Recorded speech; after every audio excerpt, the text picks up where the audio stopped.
All right. Hey, everybody. Welcome to today's webinar. This is a low impact development online series. This is one of 3 online series. And today's topic is Mission Impossible, keeping permeable pavement permeable.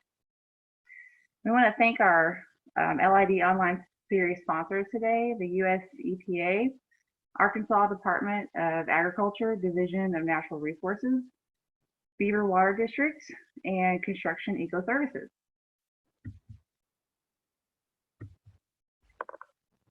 Let's see here. All right, sorry about that. So I'm your host, Becky Roark. I'm Program Director for the Beaver Watershed Alliance in Springdale, Arkansas. And our guest speaker today is Anthony Kendrick, Project Manager at Construction EcoServices based in Houston, Texas. And I met Anthony back at an EPA conference a couple of years ago and was just really fascinated by all the innovations that their group, Construction EcoServices, is doing. And over the years, Anthony and I have stayed in touch. And he's helped us on a number of projects, including a green infrastructure project we're doing right now, which I'll talk about in a little bit. So we want to thank Anthony for being here today as well. Just a little housekeeping today. So at the bottom of your screen, you're going to see a Q&A bubble. So if you have any questions, please do type it in the Q&A section, and we'll answer those as we go along and have some time at the end for that as well. Also, today's webinar is going to be recorded. So if you'd like to review anything we go over today, or share this with other people, we appreciate that. And today's, we'll send you the link afterwards. So just a little bit about us, the Beaver Watershed Alliance. Our mission is to proactively protect, enhance, and sustain water quality in Beaver Lake and the integrity of its watershed. And we do that by taking a watershed approach.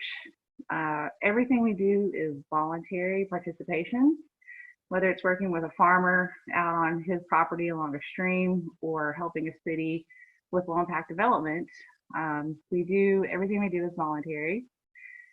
We also conduct scientific investigations through water quality monitoring of local streams, and we're constantly adapting, such as today's presentation, doing these online webinars. So a little bit about us. And here, you're going to see the White River watershed.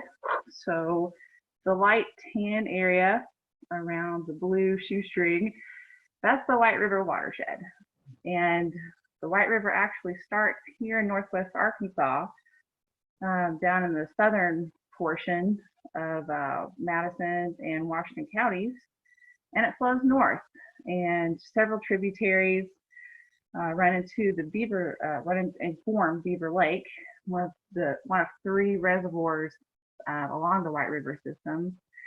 Then it flows into Table Rock Lake, and then Bull Shoals, and then takes a direction west over into the Arkansas River, where it eventually flows down to the Mississippi and the Gulf of Mexico. So we want to be good stewards here in the Northwest Arkansas region to protect this watershed, because it is the headwaters of the White River system. Beaver Lake itself was dammed back in the 1960s for flood control. So over the years, though, it became our central water supply. So Beaver Lake is actually our water supply for 1 in 6 Arkansans here in Northwest Arkansas. And this is a picture of state priority watersheds. This watershed is a state priority because it does have stream reaches that are considered impaired, which means they don't reach their designated use, and they are listed on the 303D list. So there's a number of different agencies and partners working to address these impairments through different voluntary practices. So anything we can do to help improve water quality, to maintain a healthy watershed, is our goal. So on the left here, you see this is kind of a zoomed in photo of the Beaver Lake watershed. And our biggest pollutant is sediment.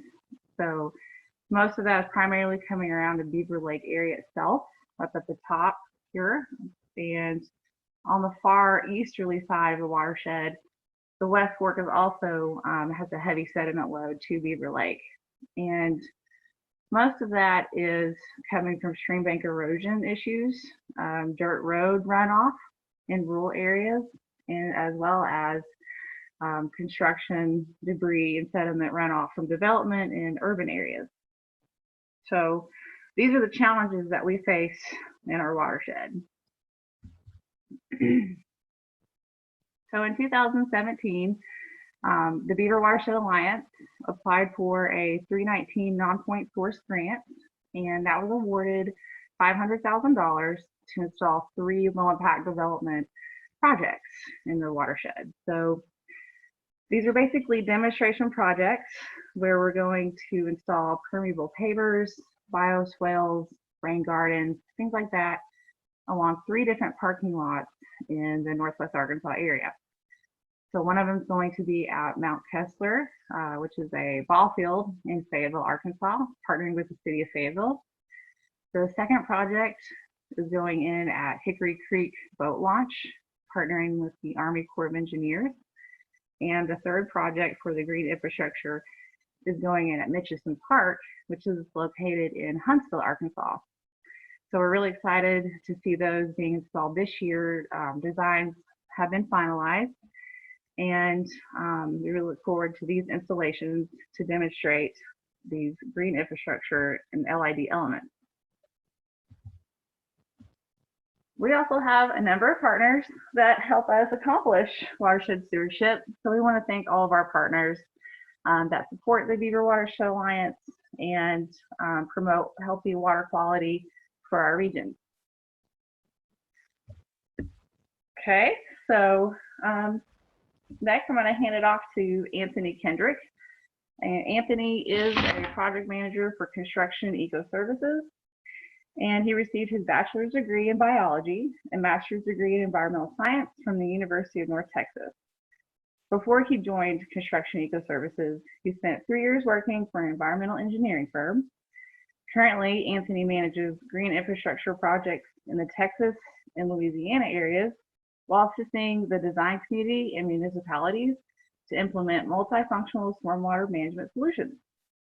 Anthony has a passion for sustainable stormwater practice and that enhances the built environment. He's dedicated to educating engineers and designers in the practice of the next generation of low impact development. So with that, I'm going to hand it over to you, Anthony.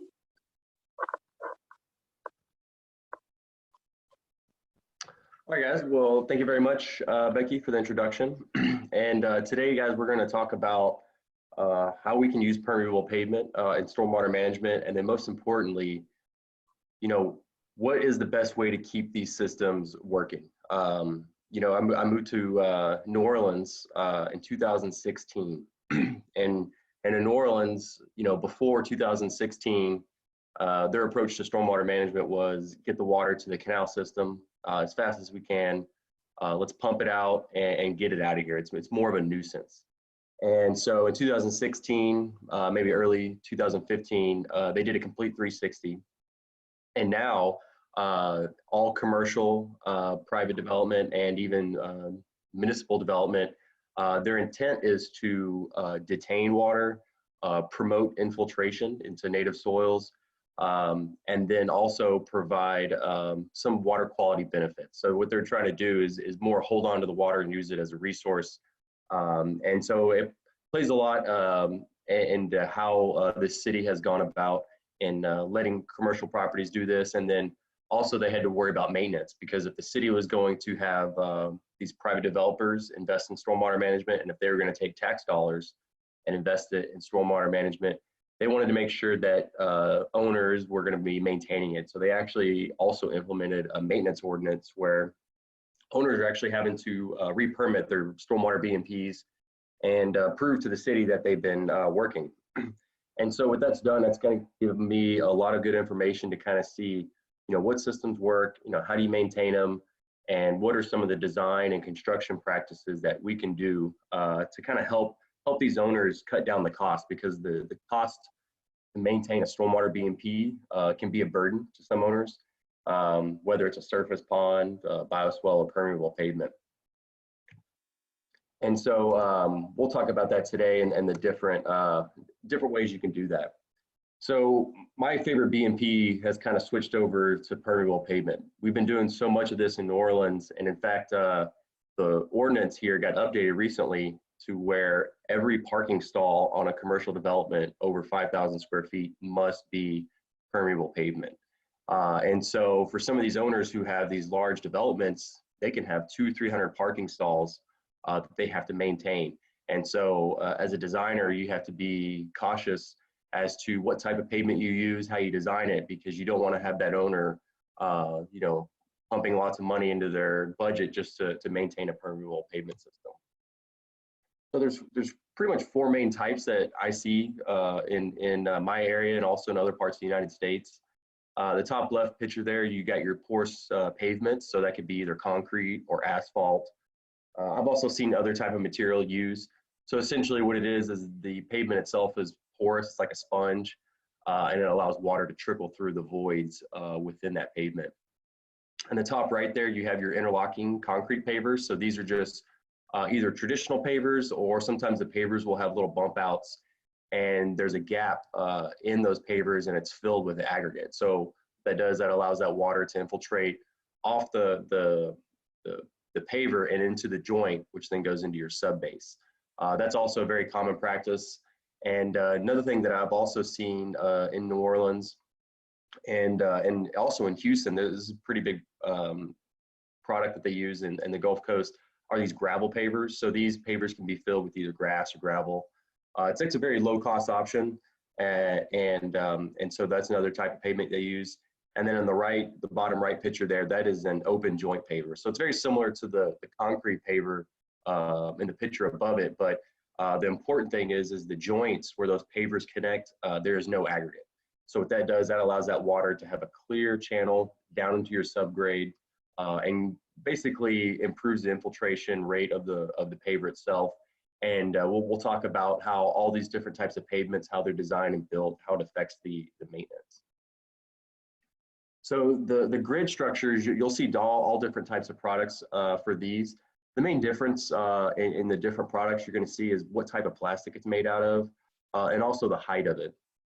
So this vendor right here, they name theirs, E30, E40, S50, and really what that relates to is the height of the grid. So the E30 is about a little over an inch in height. The E40 is about 1.5 inches, and then the S50 is 2. And so it's a European company, so they're using millimeters, but and so that's important because that's the height of the gravel that you're infilling. And also the shorter of your grid structure, that's probably gonna be more for residential, while the E40 module, or say if it's a 2-inch paver or 1.5-inch paver, that's gonna be more for commercial and then even heavy industrial applications. So most of these are all pretty much constructed the same way. You're going to lay down a plastic grid and either fill it with aggregate, or sometimes they'll fill it with soil for grass. And the base of them are pretty much all the same too. They're either going to sit on a 57 stone base. Sometimes you can do like a choker course of smaller aggregate, but these work best when you just sit them directly on the 57 stone, because it allows that water to get into your base a lot quicker. And the way that you install these is you don't actually overfill the paver. So you fill the gaps and the voids just enough to where when the wheel load actually traverses across the surface, what you're doing is the load is spread out between the grid structure and the aggregate within it. And we'll talk about why you don't want to overfill your pavers later on, but this is kind of the design intent of this product, is to transfer the load between the grid and the rock itself. Here's a really cool application, I think, of using these gravel pavers. So they're a pretty low cost option. Most of these run like $2 to $3 a square foot. And then they fill it with either some type of chip rock, pea gravel, whatever it may be, whatever you're locally sourced. The challenge for these, we'll talk about later, is the maintenance. You know, since you are filtering your runoff and sediment and debris through rock, it can be a challenge to keep it clean. And so the best way to really prevent having to do any maintenance on these or rip them up and reinstall them is when you design them, you really only want to have a 1-to-1 drainage area ratio. So in this project, they do have a little bit of the drive aisles that drain into it, but mostly this is really only except in rainfall. And they also slope the entire site so that the water, if the pavers do clog, say there's, you know, over time they start to reduce their infiltration rate, there is a stormwater bioswale on the lower side of the property. So what that does is that ensures that, you know, even if the owner doesn't maintain it or the system starts to clog over time, there's a way for that water to get off the property. Because that's always something you want to consider when using permeable pavement, is your safety factors. So you can't always assume the owner is going to do maintenance. You can't always assume that it's installed correctly and that it's going to perform as it's intended to. So you want to build some type of redundancy or safety factor into your design. And what's really good about these gravel pavers is if you want to use traditional pavement next to it or other types of permeable pavers, these work well. You can lay them in together. You can separate them out by curbs. And then you can also use different options. So like I said, I think one of the ways that this product gets installed incorrectly or misapplied is when they end up putting too much chip rock on top. And the reason that's not good is because when the chip rock, the smaller rock, doesn't handle traffic load well. It can actually crush and turn into a powder or a fine sediment. And what happens is that fine sediment thing can then clog the rock voids below. So whenever you see projects where, you know, the grid surface is somewhat visible and then they have like maybe an inch or two of gravel over top of it, over time, what's going to happen is that crushed limestone falls within the voids of the rock, and then it rains. And we all know what happens when you mix crushed limestone with rock, or crushed limestone with water. You get concrete. And so to really ensure that these systems this won't happen, is you got to make sure that your installer does not overfill the pavers. And then also you want to make sure you use a rock. We'll talk about this later about abrasion tests, but you want to make sure you use an aggregate that has enough hardness on it so it can handle that traffic load. So you can see in this picture, this is really small diameter rock. So this is probably not the best type of rock you want to use. I've seen 57 stone, I've seen pea gravel, but you probably want to use a little bit larger diameter rock than what you see here. And then what can happen, you know, you get ponding water, and you can kind of see in this picture in the top layer how much overfill they have. And then this is just kind of the result. And so you see this a lot when owners think, you know, oh, the grid surface is visible, we need to put more aggregate on it. But you got to let them know that that's not how it's intended to be. And another issue I've seen is where they will put these gravel pavers in areas where you probably don't want to do it. And so in this situation, this is a restaurant where they put the gravel pavers where the delivery trucks turn around. So this is the only area where a delivery truck can get in and make a U-turn and get out of there. And what happened was this driver accidentally jackknifed and ended up pulling up some of the pavers. So it probably would have been better off if they would have done a traditional pavement in the drive aisle and kept the gravel pavers in the parking stall. So these types of pavers work really great in parking stalls. And then if you do want to use it in a drive aisle or where you have a lot of heavy traffic, you probably want to upgrade to the thicker or the taller module where maybe you have a 2-inch height, because those can actually handle those types of traffic. While the paver they used here was probably more so on the inch or inch and a half height. And so it just makes it really difficult for that paver to handle that traffic load. So our other type of pavement is the permeable interlocking concrete pavers. This is actually one of my favorite applications of this type of paver. This is at the World War II Museum in New Orleans. And you know, I don't know when they installed this, but if you go out there, this is probably the cleanest looking permeable pavers I've ever seen. You know, they only really get pedestrian pavement. They don't actually ever get any vehicle traffic on it. So if you go out there, the aggregate looks really clean. It drains down really well. And they also have different patterns in there. And you can kind of see in the picture on the left, you can still see all the aggregate in there. And you don't see much sediment and debris. And that also attributed to the fact that if you look, there's really not a lot of landscape to really blow in any kind of leaf litter or debris. And so this is a really cool application of these pavers in a pedestrian application. And you can see where they did different types of interlocking pavers. So you have these other pavers where they just use the joints along the edges. And then these other pavers kind of get these, basically the open joint is on the corner of the paver. So there's all different types of vendors out there. And really the big cost you'll see difference between this paver and the gravel paver is really the installation cost. The labor to install concrete pavers is much more than your gravel pavers. There's not as much forgiveness with these when you're laying down. You want to make sure the subgrade's level. So really, we'll talk about the different costs of these systems, but yeah, concrete pavers can be more on the high side.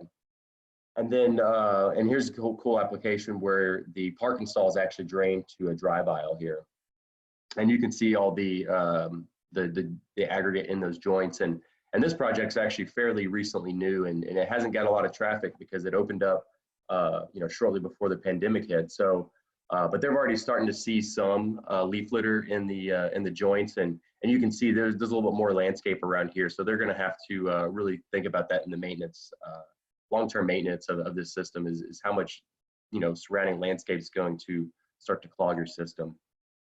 And this is another really cool paver here. This is what we call a Belgian cobblestone, and so this is a lot cheaper paver. I'm pretty sure these probably cost maybe $1 each or a little bit less, but they kind of have an irregular shape, and they also can be gravel filled. So this is another low-cost option that we've seen a lot in the Gulf Coast. All right, so we just got a question. Can the gravel pavers or interlocking concrete pavers be ADA compliant? Yes, so far, all the projects I've seen, they've been ADA compliant. In fact, I know the gravel pavers even have parking markers that you can use for handicap spaces as well. But one thing to consider is over time, if the pavers start to sink or have subgrade issues, or if the owner overfills the gravel pavers with gravel, then they can become out of compliance of ADA, but generally when they're first built, they do meet all those requirements. So another thing to consider with interlocking concrete pavers is, so since you're using aggregate to fill in those joints, they're going to clog quicker than say if it was an open joint. So this is a project where the owner really didn't do a lot of maintenance. They had some construction sediment actually clog some of these pavers. But what happened was they started to get in, you can see basically these interlocking concrete pavers are turning into grass pavers. But this can be an issue with a lot of concrete pavers if you don't maintain them on an annual basis. What's going to happen is you're going to get ponding water.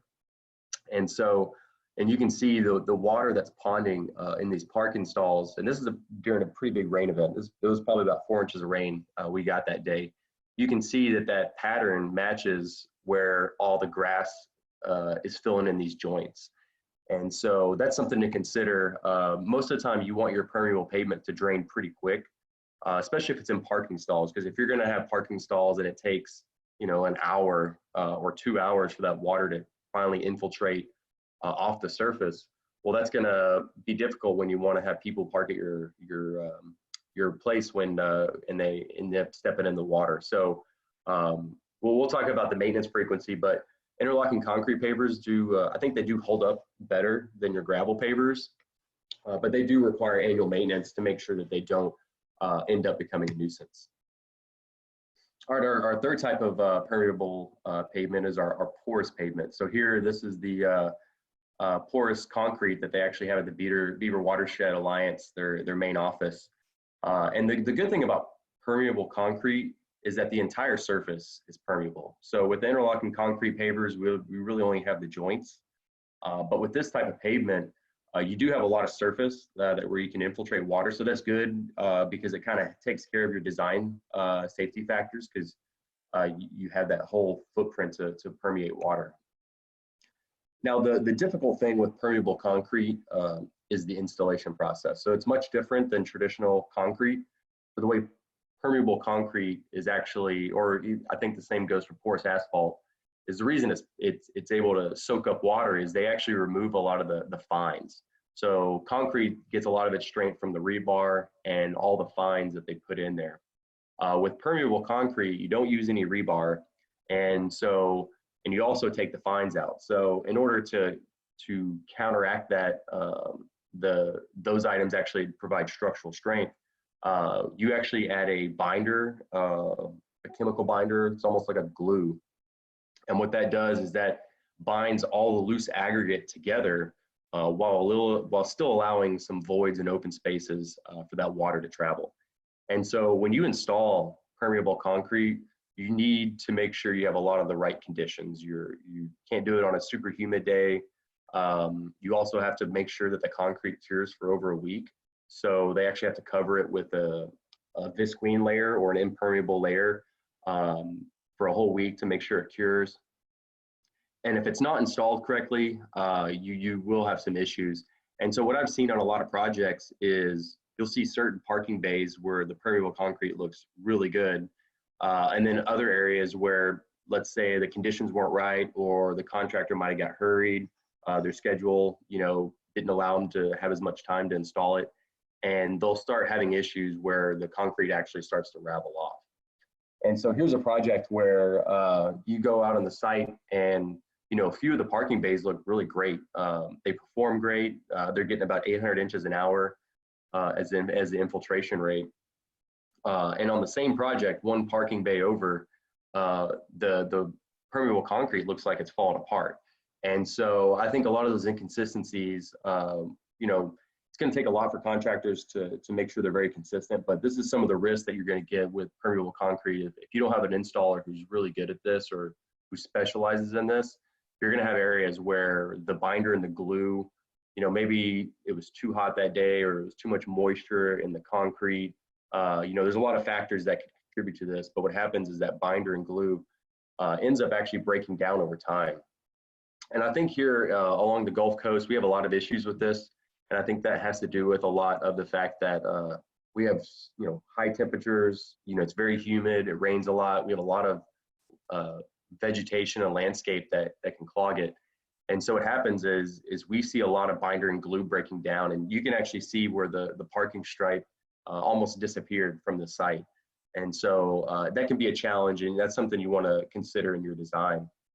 And you can kind of see here where there's like a little texture difference in the bottom left of the picture and the rest of it, where that top layer starts to ravel off. So that's the process where the aggregate just starts to become loose.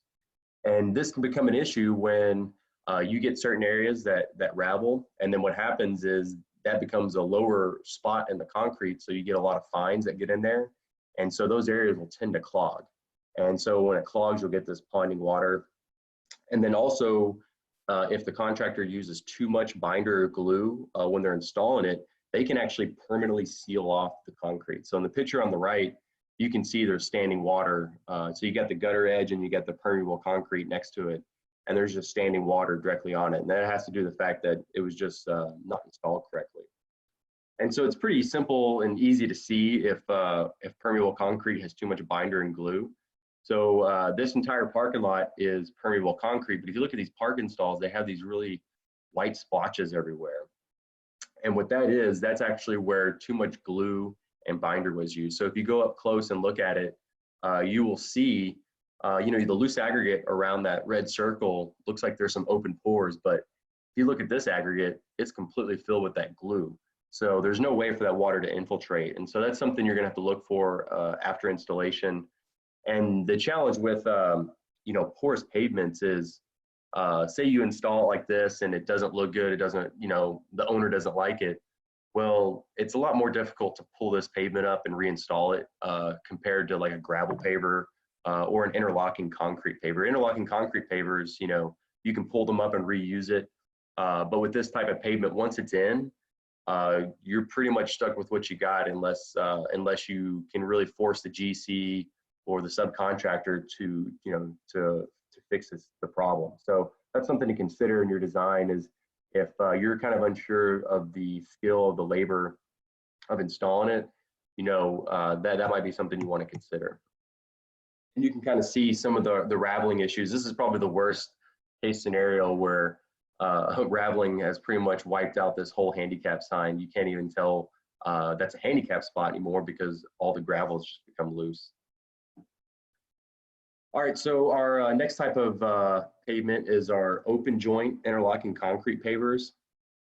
So there's only a few products on the market that we've used over the years. And these are a little bit thicker. So this particular one's about 4.5 inches thick. But what these do, these interlock with each other. So it's almost like an articulating concrete mat. And you can see they have little bump outs. And then there's an open joint. So that gap that you see between the pavers is about 1/4 inch, which is ADA compliant. And what that does, that allows that water to go directly into your subgrade. And now another benefit of having an open joint is now you have more room to store your sediment. So if you have a lot of sediment in here, you still have a lot of open joint space where that water can migrate into other joints and then down and below. So one thing that you'll see with open joint pavers is they're a little bit more resilient. So they can take on a higher sediment load and still perform to a pretty good degree so that they can get all that water off the surface. And so in this situation, this was a medical center we just installed last fall. And what you can see here is we actually have a 4-to-1 drainage area ratio. So this entire parking lot only has one drainage inlet, and all the surrounding impermeable pavement that you see, that concrete, all drains to these 2 parking bays.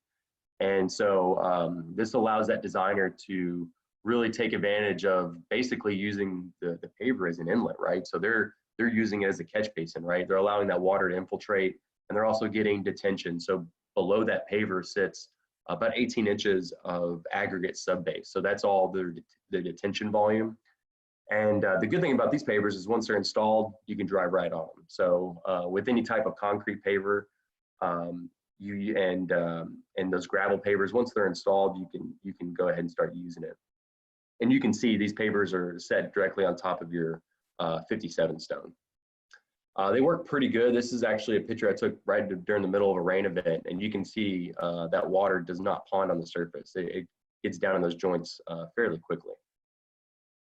And another good benefit about using this type of paver is that the high infiltration rate allows you to minimize your footprint. So you can see in these 2 examples where we have maybe a 2 or 3 foot strip of these pavers, and then we're just capturing sheet flow. So if you're doing a retrofit project, or if you want to promote, some type of BMP, but you don't want to, you still want to use traditional pavement, this is another good way of doing it. In fact, you can also use this on roadway projects. So we have a couple of roadway projects in New Orleans where we call it a green gutter. So instead of doing a traditional curb and pan gutter, you can add this 2 or 3 foot strip of pavement, and allows that water to infiltrate before it reaches your catch basin. There's other types of pavers. So there's this one. This is actually a plastic grid, and then you put these little brick pavers in it. And if you look, there's these open joints along that grid surface. So this is another open joint paver, but it's also a plastic grid paver. So this is another unique application. And I like this paver because you can use it with your traditional either gravel pavers, grass pavers, or even traditional pavement. And what's really great is you can change the colors of the block so you can get really decorative. And so this is another cool application, and you'll see this a lot where they'll do your permeable pavers where the wheels get on the parking stalls, and then you got your grass in between, because the grass tends to grow better when you don't get vehicle traffic.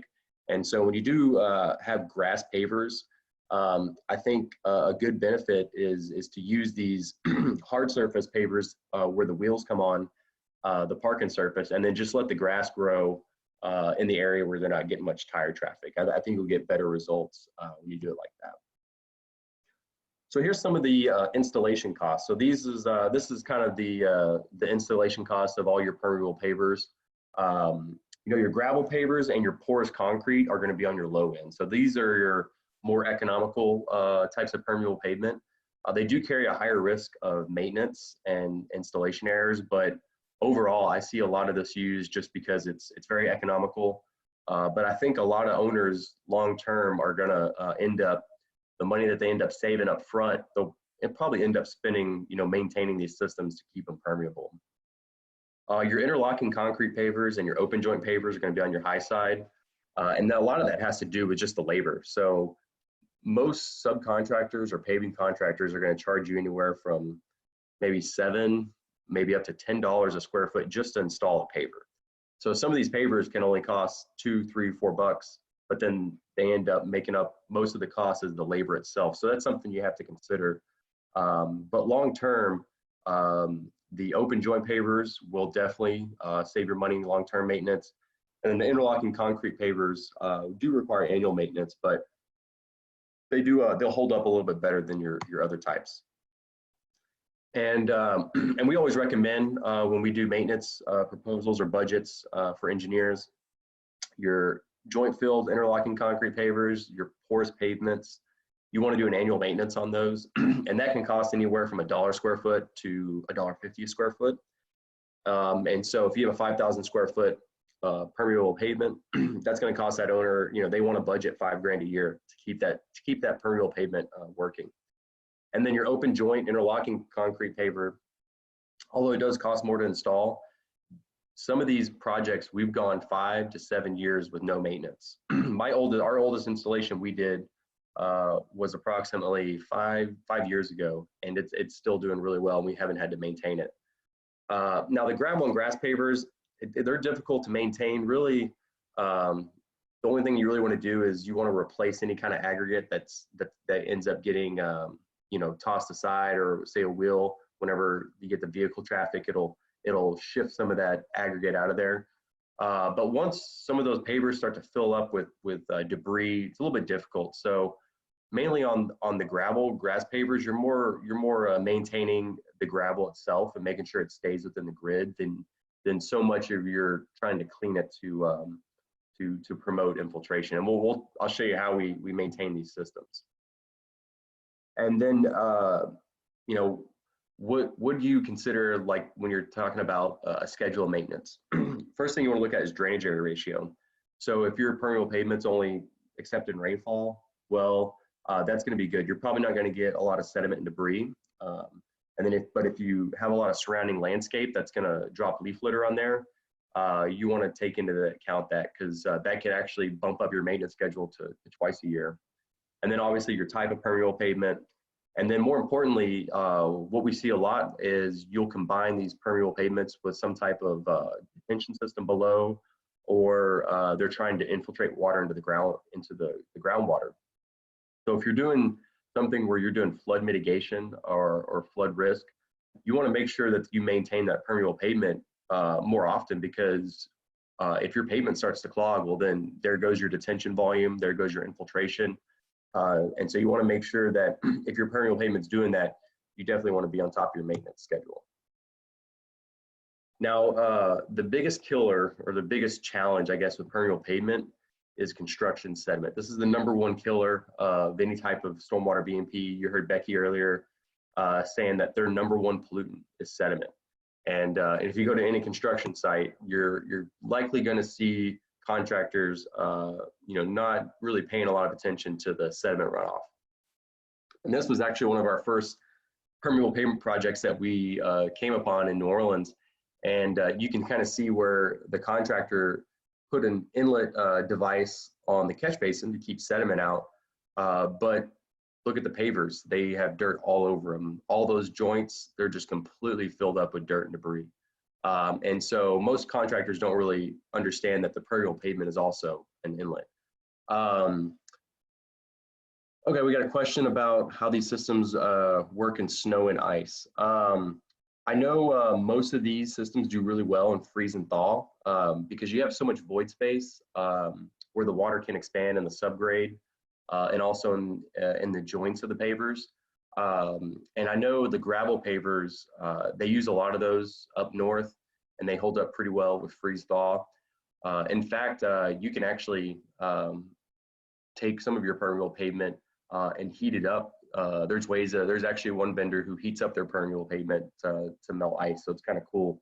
But I don't think freeze thaw is too much of an issue as long as you have plenty of room in your subgrade, and your pavement has those open pores in there. And so you'll see a lot of times contractors will want to install these permeable pavers, when they do the pavement, but sometimes their landscape comes in afterwards, and so you'll still have a lot of loose sediment debris that washes off your landscape islands.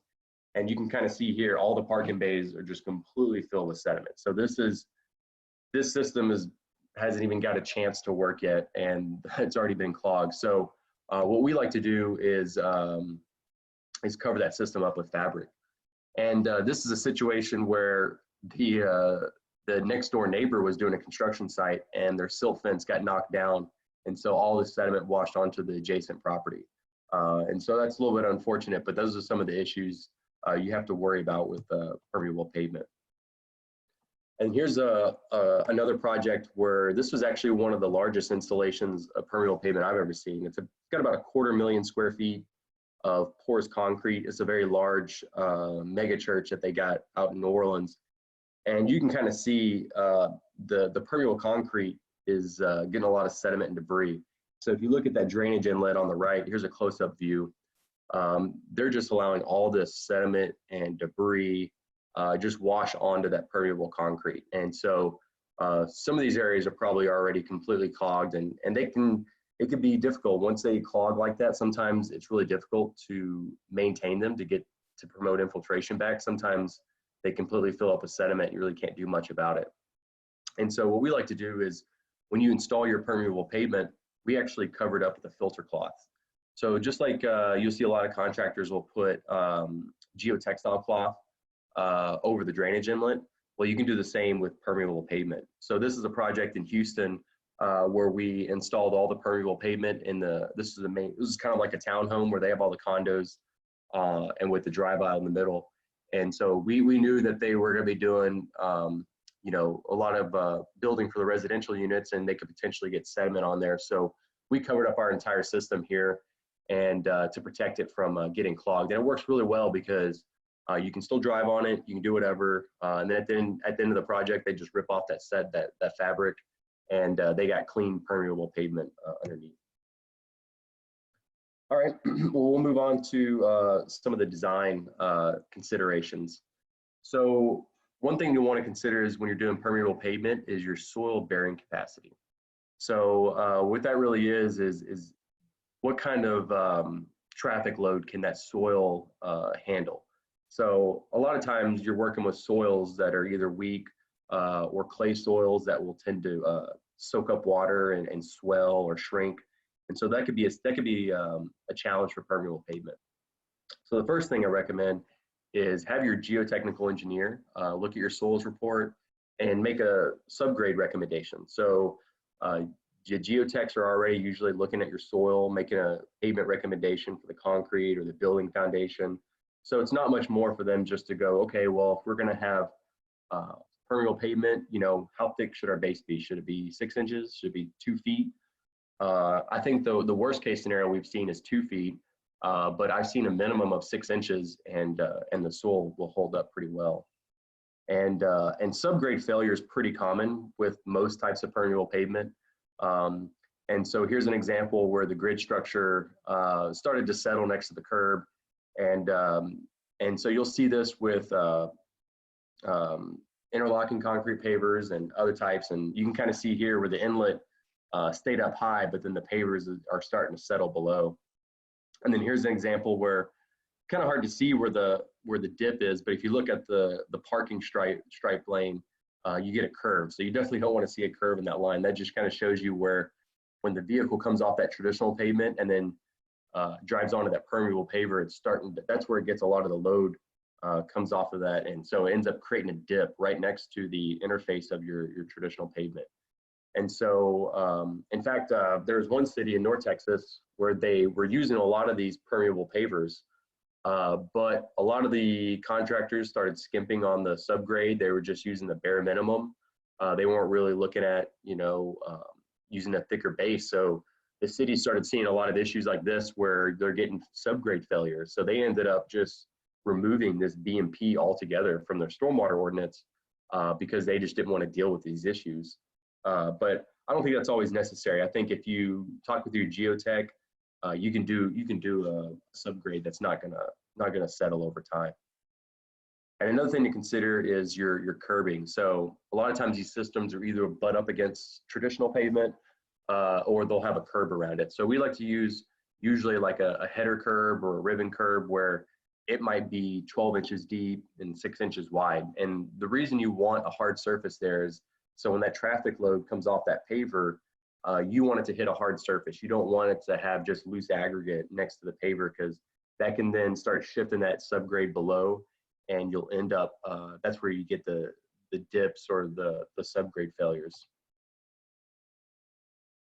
And then also, if you look at the different types of subgrades, so most of the time we'll just install like a 57 stone base, or maybe we'll install like a larger stone diameter in the bottom, like a number 2, number 3 stone, and then we'll do 57 stone on top. Pervious concrete and your open joint pavers can sit directly on top of that 57 stone. While if you're going to use like an interlocking concrete paver, you're probably going to use a choker course or a bedding course. So this is your smaller rock, like number 8, number 9 stone.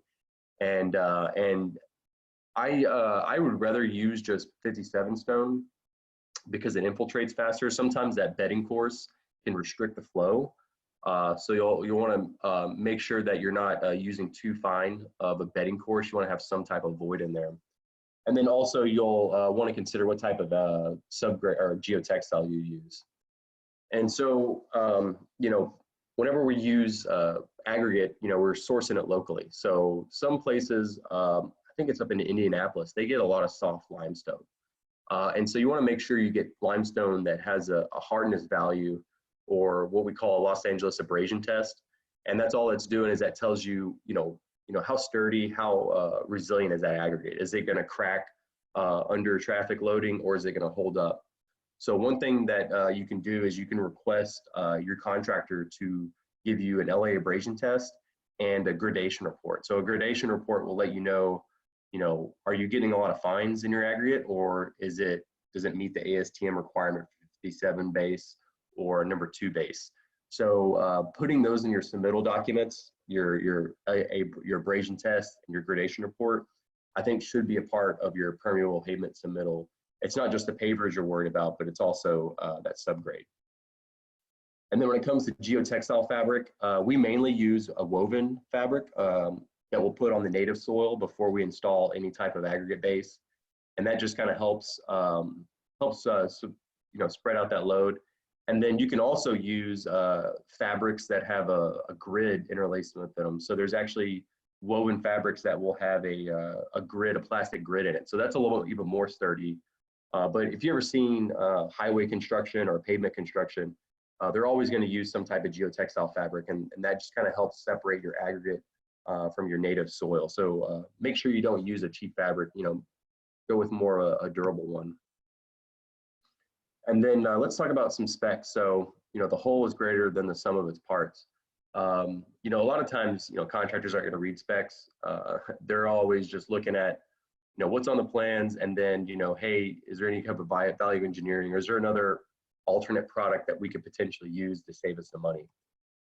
And so it's always important to establish your specs so that, your contractor can build what they want, but still meet your design intent. And so that's what your specs there is, protect your design intent. So here's an example. Let's say you specify an open joint paver. You want it to infiltrate at 1,500 inches an hour, and you want a 10-to-1 drainage area ratio. So you might have a 10,000 square foot parking lot, but you only have 1,000 square feet of these open joint pavers.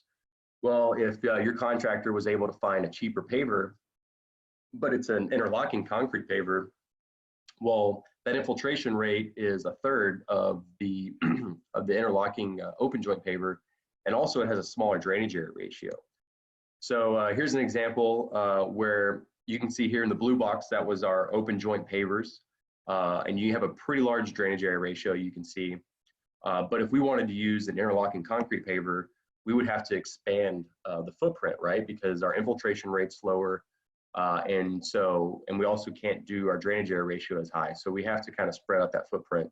So contractors might not necessarily think about this. They might just think it's an equal swap, but you always want to make sure your specs are to a point where they can't kind of jump out of bounds and end up risking your design intent. And then one thing that we like to do with our specs, so this is actually a spec that we have in our open joint paver, is we will establish when the pavement needs to be maintained. So sometimes you can do like an infiltration rate. So, you'll take 6 random tests of the permeable pavement. If it infiltrates, less than say 200 inches an hour, then you need to maintain it. Also, if your pavement's ponding water, that's probably a good indicator. And so you can write those specs in there.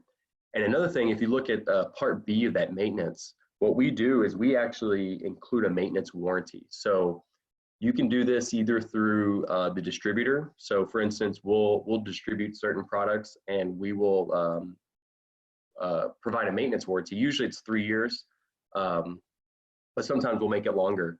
And so you can either have the distributor do a maintenance warranty, or you can have the installer. And so you can make sure that they put that in the budget. And what that does is that really keeps that owner, gives them a little more comfort room and reduces their risk.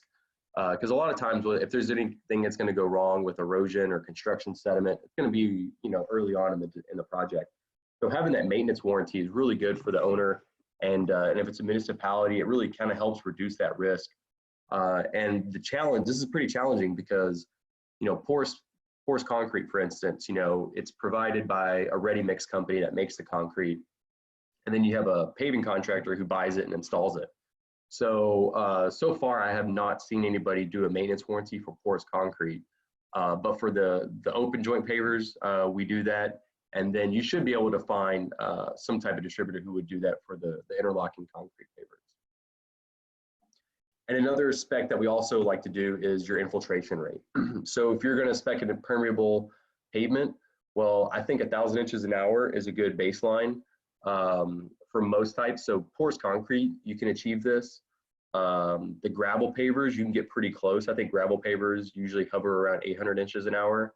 The open joint pavers can definitely meet this. The interlocking concrete pavers have a little more of a challenge. They're generally around 600 to 700 inches an hour. So you can always, I think probably baseline, I wouldn't specify anything less than 500 inches an hour, because one thing you got to consider is, over time, that infiltration rate's going to decline. So if you start at 500 inches an hour, it could take some time before it gets down to 0, or say 1,000 inches an hour. So make sure that you specify an infiltration rate as that as well. And you can see there's also a freeze-thaw resistance in that spec as well. All right, let's move on to maintenance. So there's different types of ways to maintain it, but it all kind of boils down to having, who has the most powerful vacuum. At the top, that's a regenerative air machine, or a lot of people know them as street sweepers. Street sweepers aren't necessarily going to do a good job maintaining your permeable pavement. They're really good at keeping debris off the surface, but once the joints or the pores start to clog, those machines just don't have enough suction power to pull out all that dirt and debris. And so there is a company, Elgin, they make this really cool vac truck called the Whirlwind.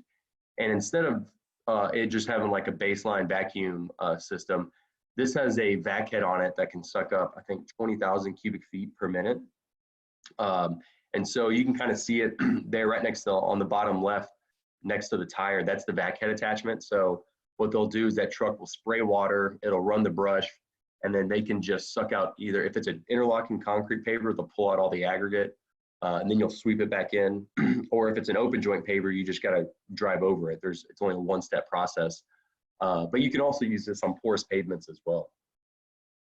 So this is kind of what the truck looks like. We got to see a couple demos of them. The only downside of this, you don't see a lot of these out in the market, and they're pretty expensive.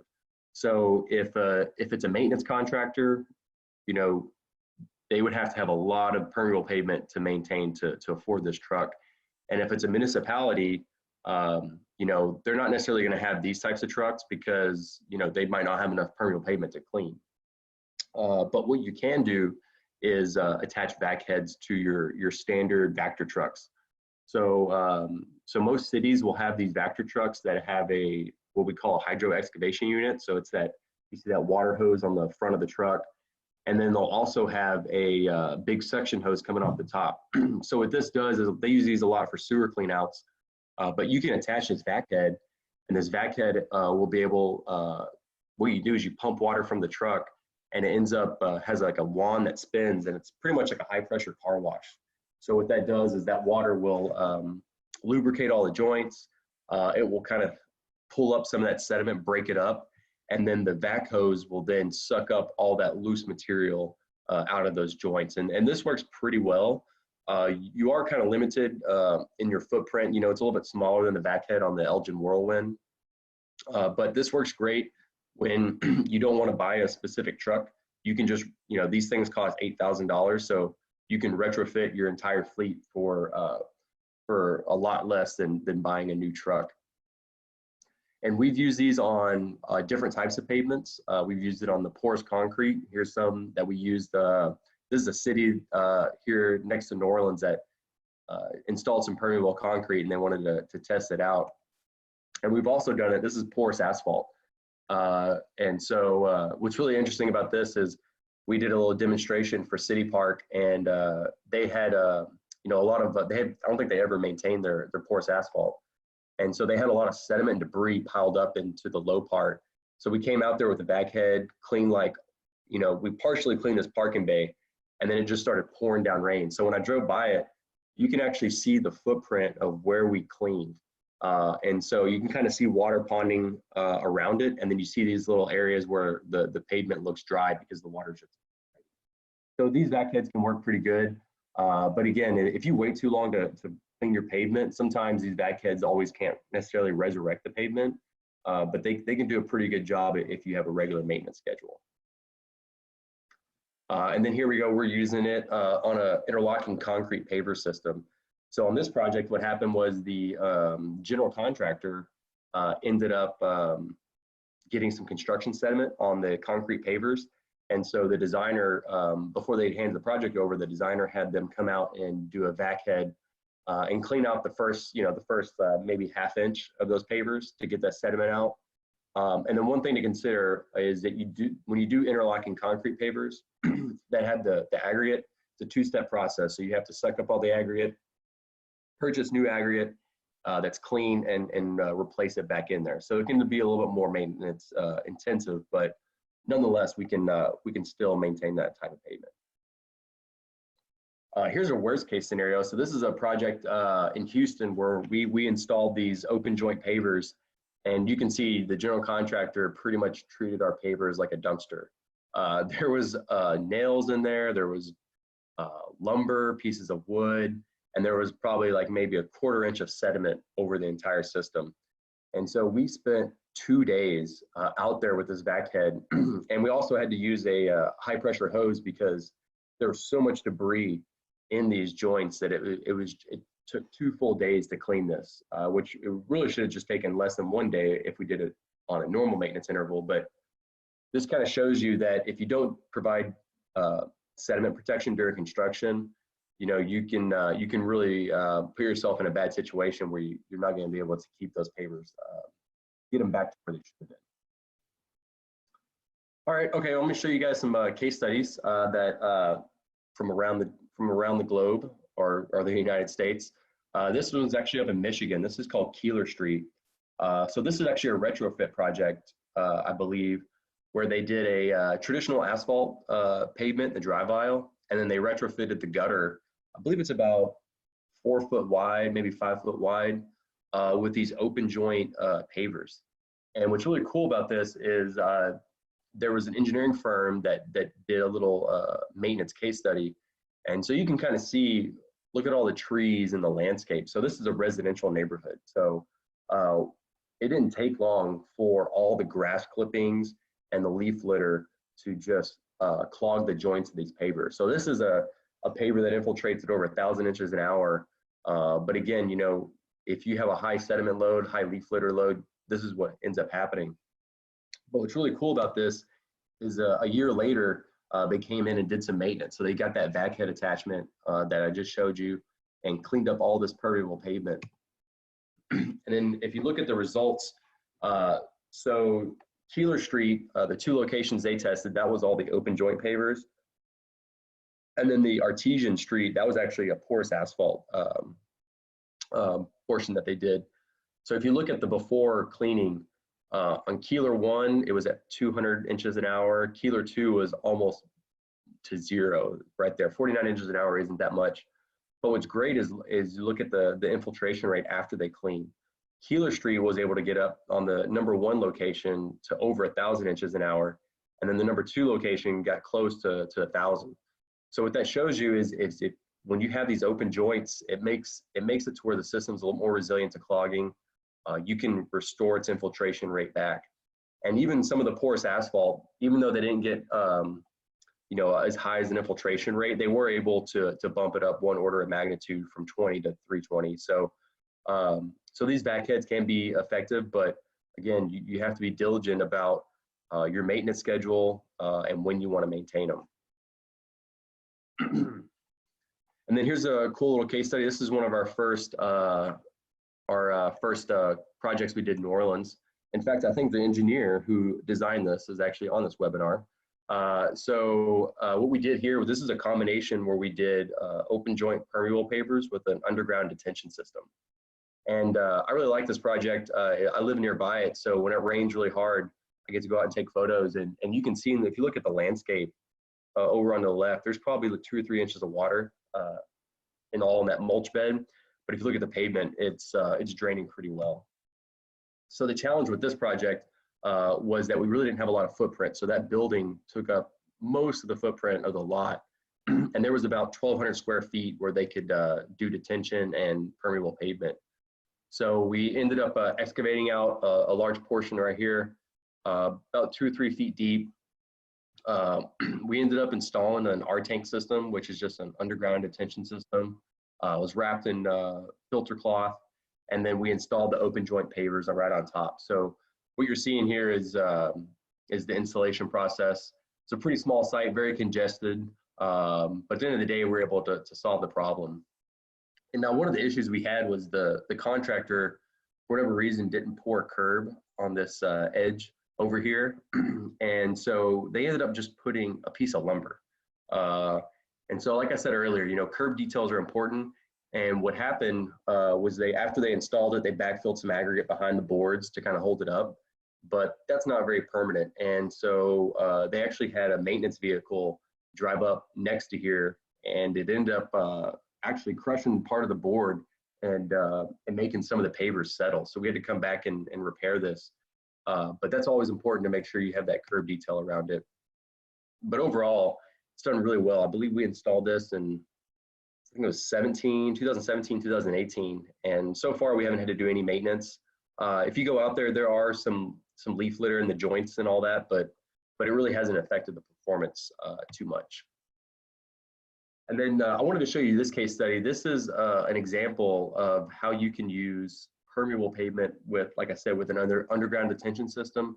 But this is more of a multifunctional system. So this particular property was a corner lot on a bigger retail development. And they didn't have enough room to do a detention pond. So they had to go underground.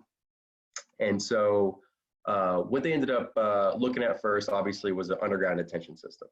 And if you know anything about underground detention, it could be pretty costly. So they were looking at maybe $10 to $12 a cubic foot to detain their detention volume. So that's, you're looking at a $300,000 price tag for the owner.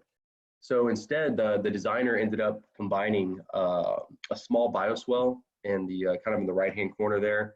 And then they used these open joint pavers. So they had about 2,500 square feet of permeable pavers. But that larger area that I have highlighted, that's actually an entire 7 inches of concrete base. So, or sorry, not concrete base, but aggregate base.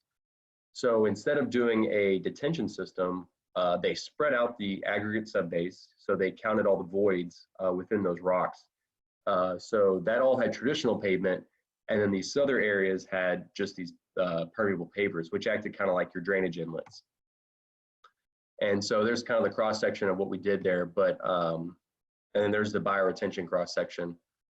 But what I wanted to show you the importance is the cost of the system. So one thing about Harris County where this project was done is they'll let you do a reduction in your detention volume if you do a low impact development design. And so they ended up cutting down the cost of their stormwater management by a third by integrating bioretention, permeable pavement, and aggregate subbase for storage. So if you go out there, all this concrete you see right here has a 7-inch layer of aggregate where they store stormwater.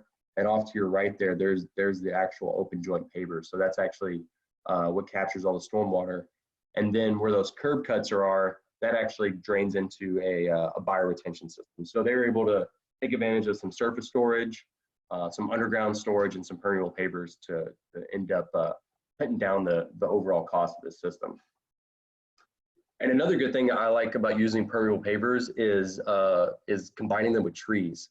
So, you know, we all know that urban trees don't do too well, right? They don't like compacted subgrade. They can damage your utilities or actually upheave some of the pavement.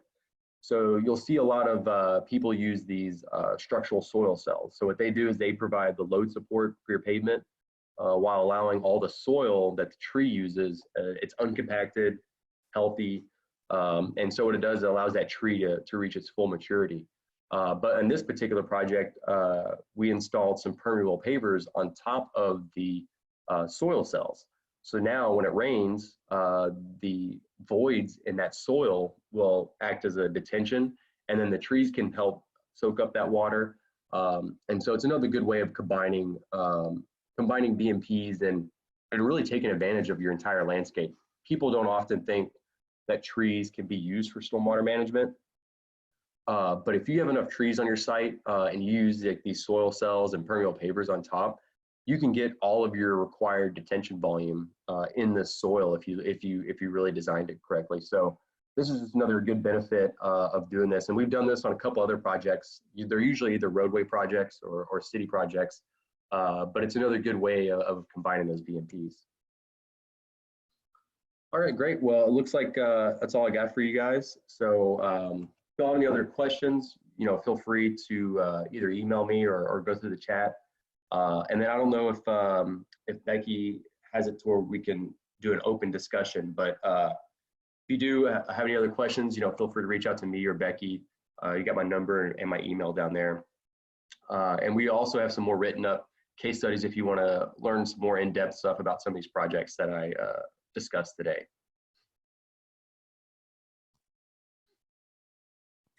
Excellent. Thank you, Anthony, so much. That was wonderful. And I know I learned a lot. If there are any other questions, please chime in. Otherwise, I'm going to move over to a final slide here for everyone. So.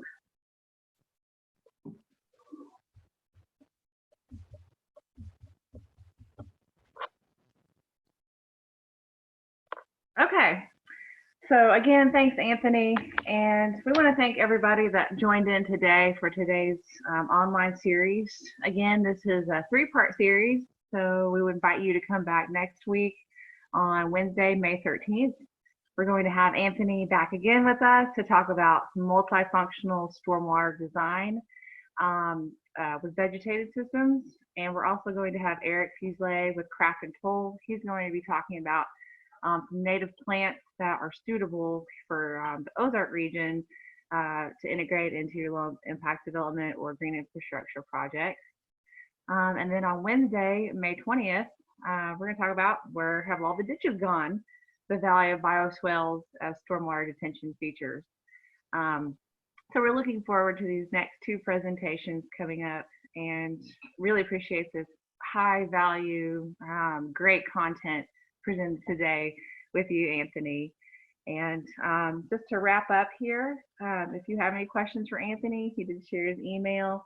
And for any questions or to learn more about the Beaver Watershed Alliance, you can reach out to me, Becky Relark, Becky at beaverwatershedalliance.org. Otherwise, we hope you all have a great day, and thanks so much for joining us.